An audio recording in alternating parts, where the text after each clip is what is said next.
ಸುಸ್ತಾಗಿದೆ ಕಣೋ ಗಿಲ್ಲಿ. ಏನು ಆರತಕ್ಕ ನದಿಗೆ ಹೋಗಿದ್ರಾ? ಇವಾಗ ಮಾಡ್ಲೇಬೇಕು, ನೀವು ಮಾಡ್ಲೇಬೇಕು. ಏನು ಮೊದಲು ಮತ್ತೊಂದು ವಿಡಿಯೋಗೆ ಎಲ್ಲರಿಗೂ ಕೂಡ ಸ್ವಾಗತ. ಇವತ್ತು ಸೋಮವಾರ ಏನೇನೆಲ್ಲ ನಡೀತು ಅಂತ ನೋಡೋದಾದ್ರೆ, ಅಶ್ವಿನಿ ಅವರು ಹಿಂದೆ ಹೇಗಿದ್ರು ಮತ್ತೆ ಅದೇ ರೀತಿ ಆಗ್ತಾ ಇದ್ದಾರೆ. ಅದಕ್ಕೆ ಒಂದು ನಿದರ್ಶನ ಅಂತಂದ್ರೆ ಅದನ್ನ ವಿರೋಧ ಮಾಡಿ ನಿಂತಂತ ಧನುಷ್ ಗಿಲ್ಲಿಯ ಪರವಾಗಿ ಅಶ್ವಿನಿಯ ವಿರುದ್ಧವಾಗಿ ನಿಜವಾದ ಒಂದು ಸ್ಟೇಟ್ಮೆಂಟ್ ಅನ್ನ ಕೊಟ್ಟಿದ್ದು ಇವತ್ತು ಧನುಷ್. ಅಂದ್ರೆ ಕ್ಯಾಪ್ಟನ್ ಆಗಿರುವಂತ ಗಿಲ್ಲಿಗೆ ಗೌರವವನ್ನ ಕೊಡ್ತಾ ಇಲ್ಲ ಅಶ್ವಿನಿ ಅವರು ಅಂತ ಹೇಳಿ ಒಂದು ಸ್ಟೇಟ್ಮೆಂಟ್ ಅನ್ನ ಮತ್ತೆ ಒಂದು ಸ್ಪಷ್ಟವಾದಂತ ಒಂದು ಹೇಳಿಕೆಯನ್ನ ಕೊಡ್ತಾರೆ. ಇವತ್ತೇನೇನಾಯ್ತು ಅನ್ನೋದನ್ನ ನೋಡೋದಾದ್ರೆ, ಇವತ್ತು ಹಲವಾರು ಟಾಸ್ಕ್ಗಳನ್ನ ಕೊಟ್ಟರು. ಮನೆಗೆ ಬೇಕಾದಂತ ಲಕ್ಸುರಿ ಬಡ್ಜೆಟ್ ಪಡ್ಕೋಬೇಕು ಅಂತಂದ್ರೆ ನೀವೇನೇನು ಗೇಮ್ ಆಡಬೇಕು ಅಂತ ಹೇಳಿ ಅದರಲ್ಲಿ ಯಾವುದೇ ರೀತಿ ಸರಿಯಾಗಿ ಗೇಮ್ ಆಡದೆ ಆದ್ಮೇಲೆ ಮತ್ತೆ ಗಿಲ್ಲಿ ಕೊಟ್ಟಿರುವಂಥ ಸಾಮಾನುಗಳು ನಿಮ್ಗೆ ಸಾಕಾಗುತ್ತಾ ಅಂತ ಕೇಳಿದಾಗ ಸಾಕಾಗಲ್ಲ ಬಿಗ್ ಬಾಸ್, ಹಂಗಾಗಿ ಇನ್ನೊಂದು ಚಾನ್ಸ್ ಕೊಡಬೇಕು ಅಂತ ಹೇಳಿದ್ಮೇಲೆ ಮತ್ತೆ ಇನ್ನೂ ಒಂದು ಚಾನ್ಸ್ ಕೊಟ್ಟರು. ಮತ್ತೆ ಆಟ ಆಡಿದ್ರು, ಒಂದು ಸಣ್ಣ ಪುಟ್ಟ ಆಟಗಳು ಬಂದು ಒಂದು ಏನೋ ಒಂದು ಆಯಿತು. ಆದರೆ ಇವತ್ತು ನಡೆದಂಥ ಘಟನೆ ಮುಖ್ಯವಾದದ್ದು ಏನು ಅಂತಂದರೆ, ಹಿಂದೆ ಬಿಗ್ ಬಾಸ್ ಶುರುವಾದಾಗಿಂದ ಹಿಡಿದು ಎಷ್ಟೋ ಜನ ಹೋಗಿದ್ದಾರೆ, ಎಷ್ಟೋ ಜನ ಇದ್ದಾರೆ. ಆದರೆ ಗಿಲ್ಲಿ ಮತ್ತು ಅಶ್ವಿನಿ ಅವರ ಒಂದು ಕಾಳಗ ತಿಕ್ಕಾಟ, ಅವರ ಒಂದು ಮನಸ್ತಾಪಗಳಿಂದ ಜನಕ್ಕೆ ಬೇಸತ್ತೋಗ್ಬಿಟ್ಟಿತ್ತು. ಗಿಲ್ಲಿ ವಾದ ವಿವಾದ, ಅಶ್ವಿನಿ ಅವರ ನಿಜವಾದ ಒಂದು ಗಲಾಟೆ, ಅವರ ವಾದ ವಿವಾದ, ಮತ್ತೆ ಅವರೆಲ್ಲವನ್ನು ಕೂಡ ಕೇರ್ ಮಾಡ್ದೇನೆ ಅವ್ರು ಮಾತ್ರ ರೆಸ್ಪೆಕ್ಟ್ ಬೇಕು, ಅವ್ರು ಯಾರಿಗೂ ರೆಸ್ಪೆಕ್ಟ್ ಕೊಡ್ತಿರಲಿಲ್ಲ. ಅದೇ ಒಂದು ಟ್ರೆಂಡ್ ಆಗಿ ಕರ್ನಾಟಕದಾದ್ಯಂತ ಮನೆ ಮಾತಾಗಿತ್ತು. ಆದರೆ ಅದೇ ರೀತಿಯ ಮತ್ತೊಂದು ಸಂದರ್ಭ ಮತ್ತೆ ಶುರುವಾಗ್ತಿದ್ದು, ಇನ್ನಿರೋದು 2-3 ವಾರ ಅವರೇ ಹೇಳ್ತಾರೆ. ಆದರೆ ಇವರ ಒಂದು ಕಾಳಗ ಏನ್ ಜೋರಾಗಿತ್ತು. ಇಂಥ ಸಂದರ್ಭದಲ್ಲಿ ಬಿಗ್ ಬಾಸ್ ಒಂದು ಪ್ಲಾನ್ ಅನ್ನ ಮಾಡಿ ಏನ್ ಮಾಡ್ತು ಅಂತಂದ್ರೆ, ರಜತ್ ಮತ್ತೆ ಚೈತ್ರ ಅವ್ರನ್ನ ಮನೆ ಒಳಗಡೆ ಎಂಟ್ರಿ ಮಾಡಿಸಿದ್ರು.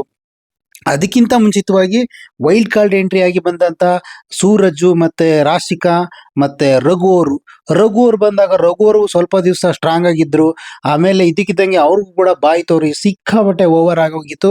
ಹಂಗಾಗಿ ಅವಾಗ್ಲೂ ಕೂಡ ಅಶ್ವಿನಿ ಅವ್ರದ್ದು ತುಂಬಾ ಜೋರಾಗಿತ್ತು. ಅದಾದ್ಮೇಲೆ ನೆಕ್ಸ್ಟ್ ಬಿಗ್ ಬಾಸ್ ಏನ್ ಮಾಡ್ಬೇಕು ಅಂತ ಗೊತ್ತಾಗ್ದೇನೆ, ಒಟ್ಟು ಈಗ ತುಂಬಾ ಜನ ಮನೆಯಲ್ಲೇ ತುಂಬಾ ಕರ್ನಾಟಕದಾದ್ಯಂತ ಹೇಳೋರು ಅಶ್ವಿನಿ ಗೌಡ ಅವ್ರದ್ದು ತುಂಬಾ ತಪ್ಪಾಗ್ತಾ ಇದೆ, ಅವ್ರದ್ದು ತುಂಬಾ ಓವರ್ ಆಗ್ತಿದೆ, ಅವ್ರನ್ನ ಹೊರಗಡೆ ಕಳಿಸಿ ಅಂತ ತುಂಬಾ ಸೋಷಿಯಲ್ ಮೀಡಿಯಾದಲ್ಲಿ ಫುಲ್ ವೈರಲ್ ಆಗ್ತಿತ್ತು.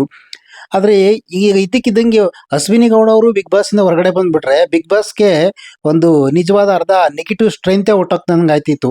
ಹಿಂಗಿರ್ಬೇಕಾದ್ರೆ ಬಿಗ್ ಬಾಸ್ ಏನು ಮಾಡಬೇಕು ಅನ್ನೋ ಗೊತ್ತಾಗದೇ ಇರೋ ಒಂದು ಸಂದರ್ಭದಲ್ಲಿ ನಿಜವಾದ ಒಂದು ಐಡಿಯಾಸ್ ಮಾಡಿದ್ರು. ಏನಂತಂದ್ರೆ, ಹಿಂದೆ 11ನೇ ಸೀಸನ್ಲಿ ತುಂಬ ರಫ್ ಅಂಡ್ ಟಫ್ ಮತ್ತೆ ರಫ್ ಆಗಿ ವರ್ತಿಸಿದಂಥ ಒಂದು ಚೈತ್ರ ಕುಂದಾಪುರ್ ಮತ್ತೆ ರಜತ್ ಅವರಿಬ್ಬರನ್ನ, ಮತ್ತೆ ಇನ್ನೊಬ್ರು ಯಾರು ಇನ್ನೊಬ್ರು ಈಗ ತಾನೇ ಮದುವೆ ಆದ್ರಲ್ಲ, ಯಾರಪ್ಪ ಅವರು ಅಂದ್ರೆ ಉಗ್ರಂ ಮಂಜು ಅವ್ರನ್ನ ಮತ್ತೆ ಇನ್ನೊಂದಿಬ್ಬರನ್ನ ಜೊತೆ ಕಳಿಸಿದ್ರು.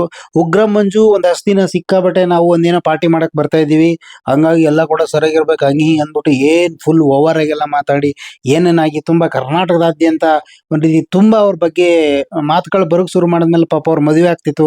ಹಂಗಾಗಿ ಅವ್ರನ್ನ ಮನೆಯಿಂದ ಹೊರಗಡೆ ಬಿಗ್ ಬಾಸ್ಗೆ ಕರ್ಕೊಂಡ್ರು. ಅದಾದ್ಮೇಲೆ ರಜತ್ ಮತ್ತೆ ಚೈತ್ರದಂತೂ ಸಿಕ್ಕಾಬಟ್ಟೆ ಓವರ್ ಮಾಡ್ತಿದ್ರು, ಗಿಲ್ಲಿ ಬಗ್ಗೆನೂ ರಿವರ್ಸ್ ಆಗ್ತಿದ್ರು. ಆಗ ಇದಕ್ಕಿದ್ದಂಗೆ ಅಶ್ವಿನಿ ಗೌಡ ಅವರು ಸೈಲೆಂಟ್ ಆಗ್ಬಿಟ್ರು. ಯಾಕಂದ್ರೆ ಗಿಲ್ಲಿ ವಿರುದ್ಧನೇ ಇವರಿಬ್ರು ಶುರುವಾದ್ಮೇಲೆ ಆಮೇಲೆ ಹೋಗ್ತಾ ಇವರು ಕೂಡ ಇಬ್ರು ಉಳ್ಕೋತಾರೆ. ಎಲ್ಲ ಬಂದಿದಂತ 4-5 ಜನ ವೈಟ್ ಕಾರ್ಡ್ ಎಂಟ್ರಿ ಬಂದಿದ್ದವರಲ್ಲಿ ಇಬ್ರು ಇಲ್ಲೇ ಉಳ್ಕೋತಾರೆ ಅಂತ ಅಂದಾಗ ಅದ್ರಲ್ಲಿ ಉಳ್ಕೊಂಡಿದ್ದು ಯಾರು? ಚೈತ್ರ ಮತ್ತೆ ರಜತ್ತು. ಆ ರಜತ್ತು ಗಿಲ್ಲಿ ಪರವಾಗಿ ನಿಂತ್ಬಿಟ್ಮೇಲೆ ಪುನಃ ಒಂದಷ್ಟು ದಿನ ಜಾಸ್ತಿ ಶುರು ಮಾಡ್ಕೊಬಿಟ್ರು ಯಾರು? ಅಶ್ವಿನಿ ಮೇಡಮ್ ಅವರು. ಅದಾದ್ಮೇಲೆ ಇದಕ್ಕಿದಂಗೆನೆ ಇನ್ನೊಂದು ಮತ್ತೆ ಶುರು ಮಾಡಿ ಏನ್ ಮಾಡ್ಬೇಕು ಅಂತ ಗೊತ್ತಾಗದ ಸಂದರ್ಭದಲ್ಲಿ ಬಿಗ್ ಬಾಸ್ ಒಂದು ನಿಜವಾದ ಐಡಿಯಾಸ್ ಮಾಡಿದ್ರು. ಏನಂತಂದ್ರೆ, ಬಿಗ್ ಬಾಸ್ ಹೋಗಿ ಬಿಗ್ ಬಾಸ್ ವಿಲನ್ ಆಗಿ ಬದಲಾವಣೆ ಆಗೋದು. ವಿಲನ್ ಆಗಿ ಬದಲಾವಣೆ ಆದಾಗ ಅವ್ರು ಕೊಟ್ಟಂತ ಟಾಸ್ಕ್ಗಳಂತೂ ಹಿಂದೆ ಮುಂದೆ ಕೆರ್ಕೋಬೇಕು ಆ ಥರ ಸಖತ್ತಾಗಿ ಕೊಟ್ಟಿದ್ರು. ಮಾತ್ರ ಅಲ್ಲಿರೋರ್ಗಂತೂ ತಲೆ ಕೆಟ್ಟೋಗ್ಬಿಟ್ಟಿದ್ರು. ನಿಜವಾಗ್ಲೂ ಉಲ್ಟಾ ಪಲ್ಟಾ ಆಗ್ತೈತಿ ಎಲ್ಲವೂ ಕೂಡ.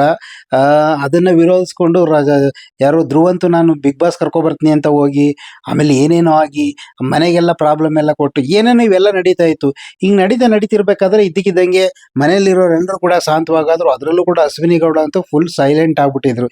ಸೈಲೆಂಟ್ ಆಗಿ ಈಗ ಫ್ಯಾಮಿಲಿ ವೀಕ್ ಇದೆಲ್ಲ ಮುಗ್ದು ಇನ್ನೊಂದು 2-3 ವಾರ ಇರೋ ಅಷ್ಟರೊಳಗೆ ಅಶ್ವಿನಿ ಗೌಡ ಒಂದ್ ರೀತಿ ಮಗು ತರ ಆಗ್ಬಿಟ್ಟಿರು.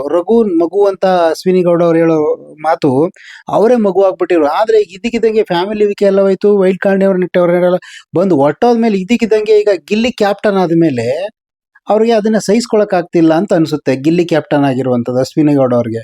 ಅದಕ್ಕೆ ಏನಂದ್ರೆ, ಗಿಲ್ಲಿ ಏನೇ ಕೆಲಸ ಹೇಳಿದ್ರು ಕೂಡ ಅವ್ರು ಮಾಡಕ್ ರೆಡಿ ಇಲ್ಲ. ಈ ನಿನ್ನೆ ಏನಾಗಿತ್ತು ಅಂತಂದ್ರೆ, ನಿನ್ನೆ ಅಲ್ಲ ಇವತ್ತೇ ಬೆಳಿಗ್ಗೆ ನೀವೆಲ್ಲರೂ ಕೂಡ ಮನೆ ಕೆಲಸವನ್ನ ಮಾಡ್ಬಿಟ್ಟು ಎಲ್ಲರೂ ಅವ್ರ ಕೆಲಸ, ಕ್ಯಾಪ್ಟನ್ ಆದವ್ನ ಕೆಲಸ ಹೇಳದೆ ಅವ್ನ ಕೆಲಸ. ಹಂಗಾಗಿ ಮನೆ ಕೆಲಸವನ್ನ ಕಿಚನ್ ಕೋಣೆ ಮನೆ ಅಡುಗೆ ಮನೆ ಕ್ಲೀನ್ ಮಾಡ್ಬಿಡಿ ಅಂತ ಹೇಳಿದ್ರೆ, ನಾನು ಈಗ ಮಾಡಲ್ಲ, ನಾನು ಬೆಳಿಗ್ಗೆ ಮಾಡ್ತೀನಿ, ಮುಗ್ದೋಗ್ಬಿಡ್ಲಿ ಅವತ್ತಿಂದ ಅವತ್ತು ಅಂತ ಹೇಳಿದ್ರೆ, ನಾನು ಮಾಡಲ್ಲ ಕಣೋ, ಯಾಕಂದ್ರೆ ಅಷ್ಟೊಂದು ಜೋರು ಮಾಡ್ತೀಯ ನೀನು ಅಂತೇಳಿ ಇವರೇ ಜೋರು ಮಾಡ್ಕೊಂಡು, ಗಿಲ್ಲಿ ಏನು ಸುಮ್ಮನೆನಾ ಬಿಡ್ತಾನ? ಏನ್ ಜೋರಾಗಿ ಅವ್ರು ಕೊಟ್ಟಂಗೆ ಮಾತು ಸಿಕ್ಕಾಪಟ್ಟೆ ಟಕ್ಕಪರಾಗಿ ಸಖತ್ತಾಗಿ ಮಾತಾಡಿ ಏನೇನೆಲ್ಲ ಮಾತುಗೀತೆ ಎಲ್ಲ ನಡೀತು. ನಡೆದು ಇದೆಲ್ಲ ಆಗಿ ಬಿಗ್ ಬಾಸ್ ಒಂದು ಟಾಸ್ಕ್ ಅನ್ನ ಕೊಟ್ರು. ನೀವು ಇಬ್ಬರನ್ನ ಯಾರು ಸೂಚಿಸ್ತೀರಿ ಅಂದ್ರೆ, ಒಂದು ನಾಮಿನೇಷನ್ ಮಾಡಕ್ಕೆ ಅರ್ಹತೆ ಇಲ್ಲದೆ ರೀತಿ ಯಾರನ್ನ ಸೂಚಿಸ್ತೀರಿ ಅಂತ ಹೇಳ್ದಾಗ ಬಂದಾಗ ಎಲ್ಲರೂ ಕೂಡ ಒಂದೊಂದು ಅಭಿಪ್ರಾಯ ಹೇಳಿದ್ರು. ಅದೇ ಧನುಷ್ ಸೂಪರ್ ಆಗಿ ಹೇಳ್ದ. ಧನುಷ್ ನಿಜವಾಗ್ಲೂ ಕೂಡ ಯಾವಾಗಲೂ ಕೂಡ ಅಶ್ವಿನಿ ಅವ್ರ ಪರನೇ ಇರ್ತಾರೆ. ಅಶ್ವಿನಿ ಅವರು ಕೂಡ ಧನುಷ್ಗೆ ತುಂಬಾ ಸಪೋರ್ಟ್ ಮಾಡ್ತಿದ್ರು. ಆದ್ರೆ ಒಂದೊಂದು ಟೈಮಲ್ಲಿ ಸತ್ಯ ಅನ್ನೋದು ಹೆಂಗ್ ಬಂದ್ಬಿಡುತ್ತೆ, ಮತ್ತೆ ನಿಜವಾದ ಒಂದು ವ್ಯಕ್ತಿಗತ ಆಟ ಆಡಿದ್ರೆ ಮಾತ್ರ ಮನೇಲಿ ಉಳ್ಕೊಳಕ್ ಸಾಧ್ಯ ಅನ್ನೋದು ಕೆಲವ್ರಿಗೆ ಅರ್ಥ ಆದಾಗ ಸತ್ಯನೇ ಹೇಳ್ತಾರೆ. ಹಂಗಾಗಿ ಇವರು ಧನುಷ್ ಹೇಳಿದ್ರು, ಗಿಲ್ಲಿ ಕ್ಯಾಪ್ಟನ್ ಆಗಿ ಅವ್ನು ಹೇಳಿದ್ದು ಸರಿ, ನಿಮ್ಮ ಕೆಲಸ ನೀವು ಮಾಡಿ ಅಂತ. ಆದರೆ ನೀವು ಮಾಡಲ್ಲ ಗೀಡಲ್ಲ ಅಂತ ಹೇಳಿದ್ದು ನನಗೆ ಕೇಳಿಸ್ತು. ಅದಕ್ಕೆ ಹಿಂದೆ ಮುಂದೆ ಏನು ನಡೆದಿತ್ತು ಗೊತ್ತಿಲ್ಲ. ಆದರೆ ನೀವು ಕ್ಯಾಪ್ಟನ್ ಆದವನಿಗೆ ಒಂದು ಗೌರವ ಕೊಡಬೇಕು. ಅದು ಕೊಡದೇನೆ ನೀವು ಈ ಥರ ಹಿಂಗೆಲ್ಲ ಮಾಡ್ತಾ ಇರೋದು ಸರಿ ಇಲ್ಲ. ಹಂಗಾಗಿ ನೀವು ನಡ್ಕೊಂಡ ರೀತಿ ನನಗೆ ಸರಿ ಇಲ್ಲ ಅಂತ ಇದೊಂದೇ ರೀಸನ್ ಅಂತ ಹೇಳಿದಾಗ ಅಶ್ವಿನ್ ಅವ್ರು ಇದೊಂದೇ ರೀಸನ್, ಹೌದು ಇದೊಂದೇ ರೀಸನ್, ಇದೊಂದು ರೀಸನ್ಗೆ ನನ್ನ ನಾಮಿನೇಷನ್ ಮಾಡ್ತೀರಾ, ಹೌದು ನೀವು ಗೌರವ ಕೊಡಬೇಕು ಅಂತ ಎಲ್ಲ ಹೇಳಿದ್ರು. ನಿಜವಲ್ಲೂ ಕೂಡ ಯಾರು ಹೇಳಿದ್ರು ಎಷ್ಟು ಹೇಳಿದ್ರು ಕೂಡ ಅಶ್ವಿನಿ ಅವರಂತೂ ತಲೆನೇ ಕೆಡಿಸ್ಕೊತಾ ಇಲ್ಲ, ಯಾವ್ದಕ್ಕೂ ಇದು ಮಾಡ್ತಾ ಇಲ್ಲ. ಒಟ್ಟು ಗಿಲ್ಲಿ ಏನೇ ಹೇಳಿದ್ರು ಕೂಡ ರೆಡಿ ಇಲ್ಲ. ಆದ್ರೆ ಗಿಲ್ಲಿ ಎಲ್ಲರೂ ಹೇಳ್ತಿದ್ರು, ನಿಜವಲ್ಲೂ ಗಿಲ್ಲಿ ಕೆಲಸ ಮಾಡೋಕ್ಕಾಗುತ್ತೋ ಇಲ್ಲೋ ಗೊತ್ತಿಲ್ಲ, ಕೆಲಸ ಮಾಡೋದ್ರಲ್ಲಿ ನಂಬರ್ 1 ಗುರು ಅವನು. ನಿಜವಲ್ಲೂ ಕೂಡ ಕೆಲಸ ಅಂತೂ ಸಖತ್ತ ಮಾಡಿಸ್ತಾನೆ ಅನ್ನೋದಕ್ಕೆ ಒಂದು ಎರಡು ನಿದರ್ಶನಗಳು ಸಖತ್ತಾಗಿತ್ತು. ಕಾವ್ಯಗೂ ಕೂಡ ಬಿಡ್ತಿರಲಿಲ್ಲ, ಕೆಲಸ ಮಾಡಬೇಕು. ರಘುವರ್ಗೂ ಕೆಲಸ, ಎಲ್ಲರಿಗೂ ಕೂಡ ಅವ್ರವ್ರ ಕೈಯಲ್ಲಿ ಏನೇನು ಕೆಲಸ ಎಲ್ಲರೂ ಮಾಡ್ತಿದ್ರು ಕೂಡ ಅಶ್ವಿನಿ ಗೌಡ ಅವರೊಬ್ರು ಮಾತ್ರ ಕಿರಿಕಿರಿ ಶುರುವಾಗಿದೆ. ಇನ್ನೊಂದು 2-3 ವಾರ ಇದೆ. ಇನ್ನು 2-3 ವಾರ ನೋಡೋರ್ಗೊಂದು ತುಂಬಾ ಕ್ಯೂರಿಯಾಸಿಟಿ ಇದೆ, ಬಿಗ್ ಬಾಸ್ ಹೇಗೆ ಎಂಡ್ ಆಗುತ್ತೆ, ಯಾರು ಗೆಲ್ತಾರೆ, ಯಾರು ಇರ್ತಾರೆ ಅಂತ. ಆದ್ರೆ ಇವರಿಬ್ರು ಜಗಳ ಅಂದ್ರೆ ಅಶ್ವಿನಿ ಅವ್ರದ್ದು ಜಗಳ ಎಷ್ಟು ಜೋರ್ ಆಗ್ತಿರೋದು ನೋಡ್ತಿದ್ರೆ ನಿಜವಲ್ಲೂ ಮತ್ತೆ ಸ್ಟಾರ್ಟಿಂಗು ನೋಡುಗರಿಗೆ ಬಿಗ್ ಬಾಸ್ ಎಷ್ಟು ಬೇಸರ ಆಗಿತ್ತೋ ಕೊನೆಯಲ್ಲಿ ಅದೇ ರೀತಿ ಆಗ್ಬಿಡುತ್ತೇನೋ ಅಂತ ಅನ್ಸುತ್ತೆ.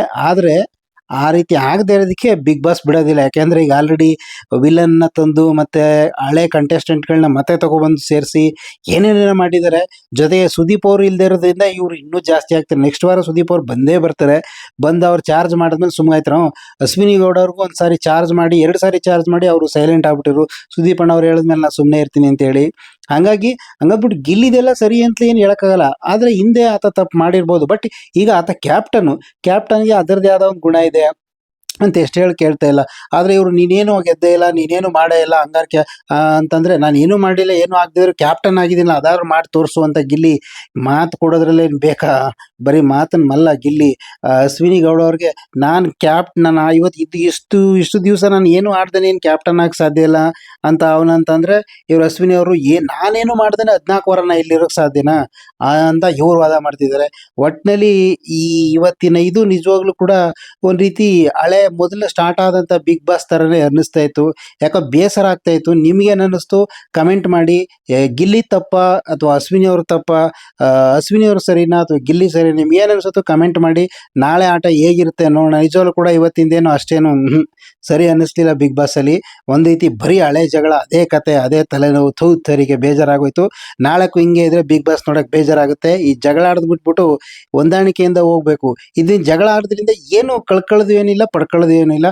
ನಿಮ್ಗೆ ಏನು ಅನಿಸ್ತು ಅಂತ ಕಮೆಂಟ್ ಮಾಡಿ. Thank you.